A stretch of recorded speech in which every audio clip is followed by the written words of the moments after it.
बहुत बहुत स्वागत है आज के खास कार्यक्रम में।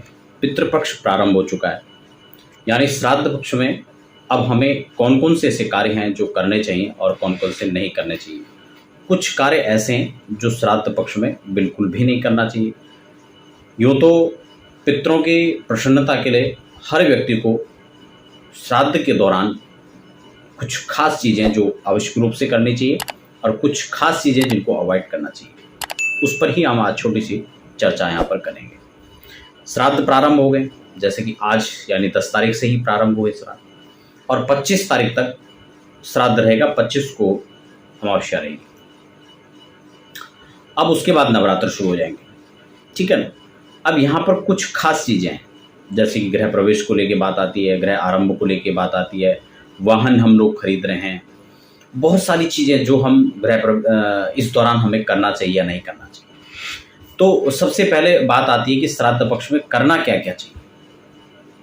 समझ रहे हैं क्या क्या कार्य हैं जो हमें करने चाहिए, और उसके बाद हम बात करेंगे क्या कार्य हैं जो नहीं करने चाहिए, चाहे वो मुहूर्तों को लेकर बात हो या फिर अन्य चीज़ों को लेकर बात हो। देखिए, श्राद्ध पक्ष में कभी भी किसी भी द्वार पर आए व्यक्ति का अनादर और तिरस्कार नहीं करना चाहिए। यूँ तो हमारे यहाँ सनातन पद्धति का एक नियम है कि अतिथि देवो भव।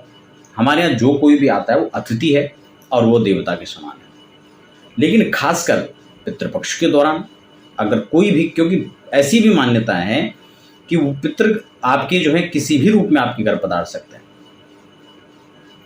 तो इसलिए आपको इन बातों का ध्यान रखना है कि किसी भी व्यक्ति का कोई भी आपके द्वार पर आया उसका अपमान आपसे न हो। इन चीज़ों का ख्याल आपको रखना है। दूसरा यहाँ पर बात आती है कि भोजन में हमें क्या क्या बनाना है।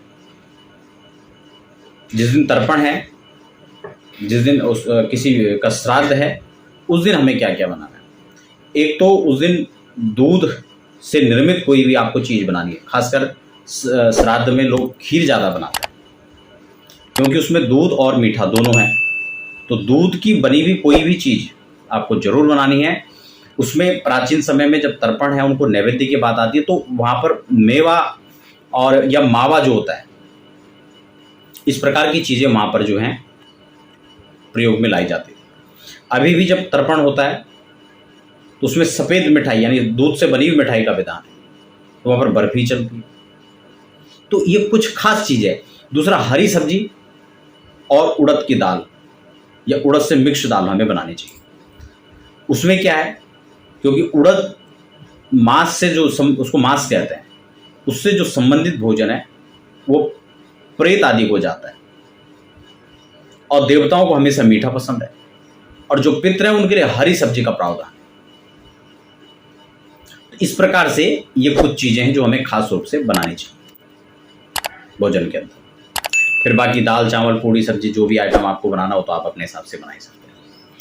दूसरा क्या है कि ब्राह्मण भोजन जरूर होना चाहिए, और इसके अतिरिक्त जो पंचबली का विधान है, पंचबली में क्या क्या आता है। सबसे पहले गौग्रास, गौबली जिसको कहते हैं। फिर उसके बाद गौ को निकालने के बाद फिर दूसरा भाग कुत्ते का, श्वान बलि जिसको हम कहते हैं। उसके बाद कौवे का, काक बलि जिसको कहते हैं। चौथा भाग पिपीलिका बलि, जो चींटी इत्यादि कीट पतंगों को खिलाया जाता है। और पांचवी बलि देवादि बलि, ये देवताओं के निमित्त निकाला जाता है। तो इस प्रकार से 5 बलि हैं, 5 हिस्से हैं भोजन के जो आवश्यक रूप से आपको निकालना चाहिए। वो अलग अलग आप पत्तों में रखें तो ज़्यादा श्रेष्ठ है। पत्ते की व्यवस्था नहीं तो आप दोने या बर्तन जैसे भी आपको लगे फिर, लेकिन प्राथमिकता उसमें जो है पत्ते का, आप उसमें तोरी के पत्ते या लौकी के पत्ते या हरा पत्ता आप कोई भी लाएं और उसमें रखें तो बहुत श्रेष्ठ है। इस प्रकार का नियम आता है, ठीक है। तो ये आप जरूर करें। दूसरा, श्राद्ध हर व्यक्ति को करना चाहिए। हमारे यहाँ श्राद्ध की अलग अलग विधान है, मैं समय कभी मिलेगा तो उस पर चर्चा करूँगा। लेकिन ये जो श्राद्ध पक्ष में जो हम लोग श्राद्ध कर रहे हैं, इसमें आपको तर्पण जरूर करना है, क्योंकि किसी भी प्रकार के आपके घर में पितृदोष है, प्रेत दोष है, जन्म कुंडली आदि में कुछ प्रकार का दोष बन रहा है, उसका जो उससे समस्याएं उत्पन्न हो रही हैं आपके जीवन में, तो उन सब के निदान के लिए भी यह अत्यंत श्रेष्ठ अवसर आपके पास है। तो आपको क्या करना चाहिए? देखो ये जो क्रियाएं हैं इनके लिए स्थान भी प्रधान है। स्थान प्रधान की बात, मान लो आप कहीं घूमने गए और आप रेंट के रूम पे हैं, तो आप वहाँ पे इसको नहीं करेंगे। हाँ, आप रेंट रूम पर ही रहते हैं, कहीं क्वार्टर लेके ही आप रह रहे हैं, घर लेके मकान लेके आप रह रहे हैं, तो वहाँ पर आपको हो सकता है, क्योंकि वहाँ परमानेंट किराए पर रह रहे हैं। अन्यथा आप भ्रमण में गए, घूमने गए 1-2 दिन, 5 दिन, 10 दिन के लिए, तो वहाँ पर नहीं, उसके लिए आपको लौट के आना पड़ेगा। या फिर तीर्थ आदि में करना पड़ेगा। तीर्थ आदि में की और ज़्यादा महत्ता है घर से भी, तर्पण के लिए, श्राद्ध के लिए। बाकी जो सामग्री देनी है, खिलाना पिलाना, वो घर पे भी करें, लेकिन तीर्थ में जा करके उसकी एक अपनी महत्ता है। आप तीर्थ में तो कराना ही चाहिए तर्पण।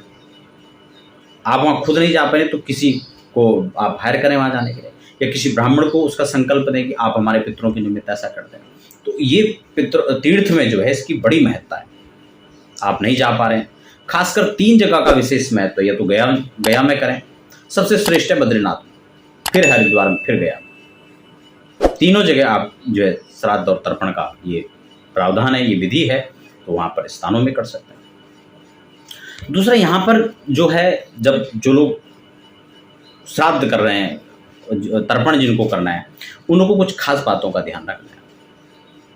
किन किन चीज़ों का ध्यान रखना है? एक तो ब्रह्मचर्य का पालन करना है, छोर करामा आदि जो है नहीं करने, बाल आदि नहीं कटाने, नाखून आदि नहीं काटने, ये भी उन लोगों को ध्यान में रखना है। इसके साथ साथ जैसे ब्राह्मणों को भोजन कराए, उसके अतिरिक्त आप बहुत सारे लोगों को, आप अपने रिश्तेदार हैं, पड़ोसी हैं, या इन लोगों को भी आप भोजन में निमंत्रण दे सकते हैं, उनको भी भोजन करा सकते हैं। खासकर जैसे बुआ हैं, मौसी हैं, या फिर बहनें हैं, उनको भी निमंत्रण दें। इसके अलावा इसके अतिरिक्त अपने मित्र आदि हैं, ठीक है, तो ये कुछ खास चीज़ें। इसके अलावा पितृदोष के निवारण के लिए आप श्रीमद् भागवत का पारायण करवा सकते हैं।